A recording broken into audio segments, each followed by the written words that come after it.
Assalamualaikum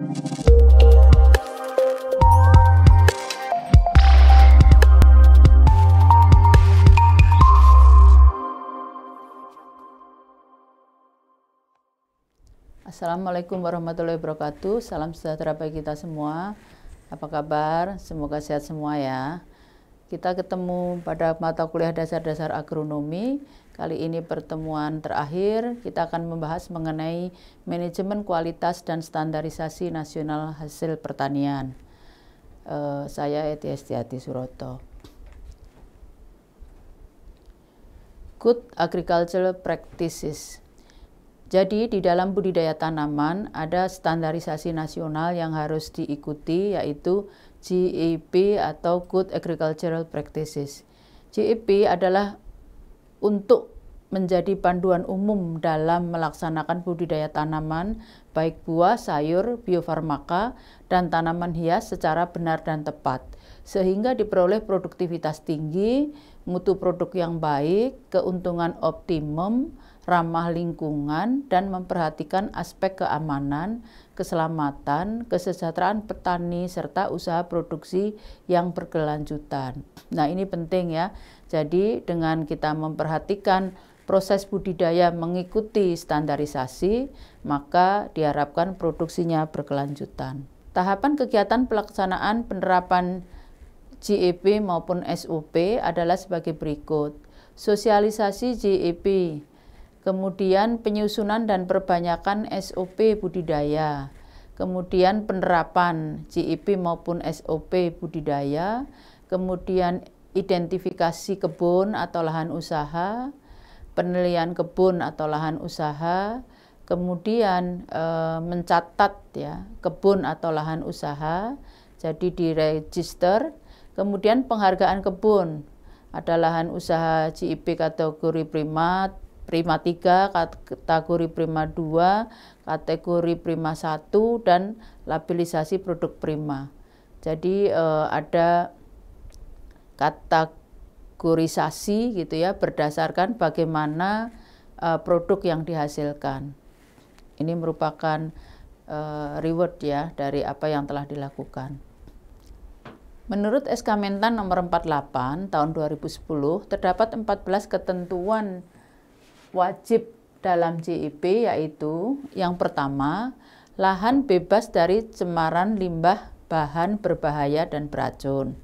Kemudian yang kedua, kemiringan lahan kurang dari 30% untuk komoditas sayur dan buah-buahan semusim.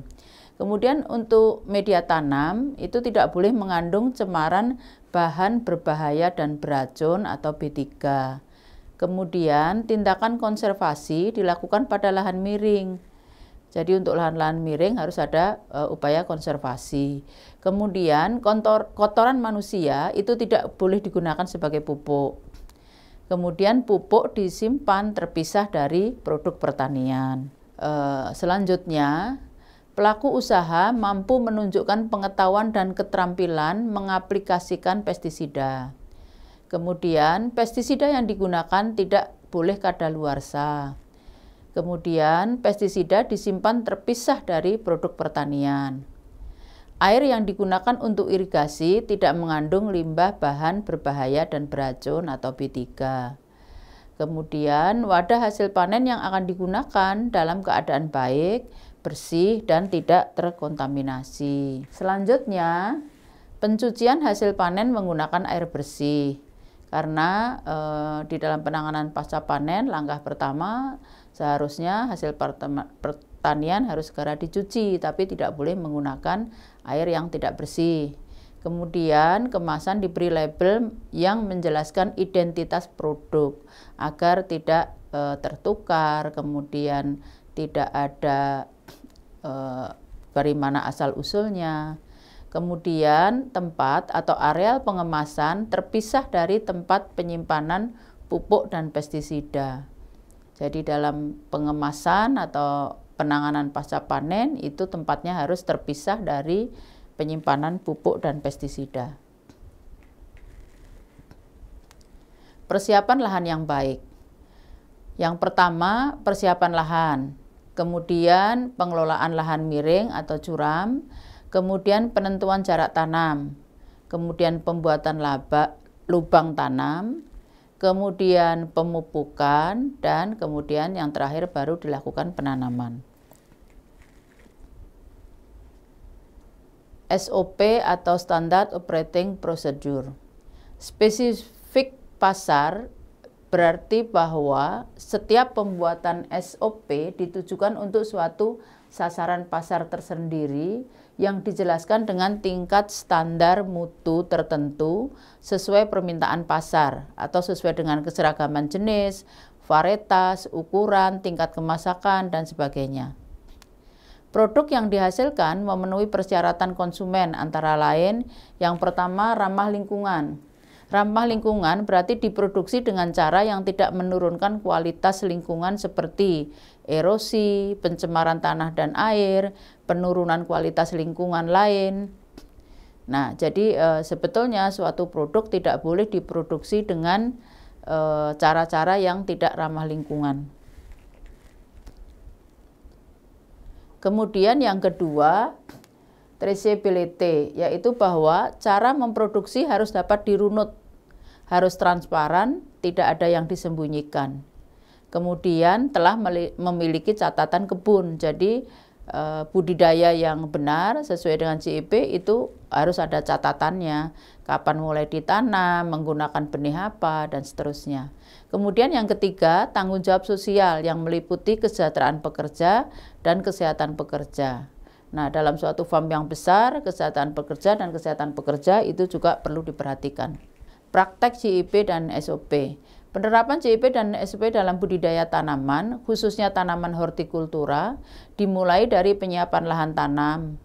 Untuk itu, maka lokasi kebun atau lahan usaha yang dipilih harus sesuai dengan RUTR atau RDTRD, Rencana Usaha dan Tata Ruang atau Rencana Usaha Daerah dan Tata Ruang Daerah, dan Peta Perwilayahan Komoditas.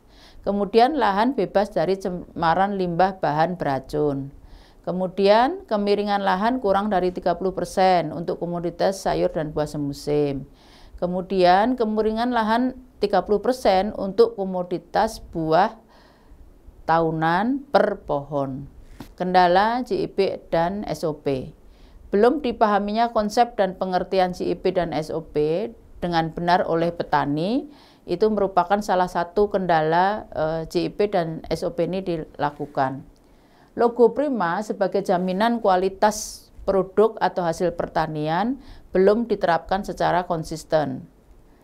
Kurangnya kegiatan penyuluhan dan sosialisasi tentang GIP dan SOP kepada petani hortikultura. Hasil-hasil pertanian yang diproduksi petani masih berorientasi kepada pemenuhan kebutuhan dalam negeri dan pasar lokal, belum berorientasi ekspor. Jadi ada asumsi bahwa karena produknya hanya dijual ke pasar lokal atau kebutuhan dalam negeri, petani tidak melakukan GIP juga SOP. Penerapan GIP dan SOP kurang dikawal dengan baik sehingga kurang direspon oleh para petani dan pengusaha yang bergerak di bidang agribisnis. Nah, ini ada beberapa video yang dikeluarkan oleh Kementan, Kementerian Pertanian. Jadi bagaimana GIP dan SOP pada budidaya cabai, kemudian ada lagi bagaimana memproduksi gitu ya tanaman sayuran sesuai dengan GIP dan SOP-nya. Saya kira begitu untuk menambah informasi dan pengetahuan kita mengenai GIP dan SOP. Silahkan dilihat video-videonya. Ini video yang dikeluarkan oleh Kementan, jadi sesuai aturan dari pemerintah. Terima kasih. Wassalamualaikum warahmatullahi wabarakatuh.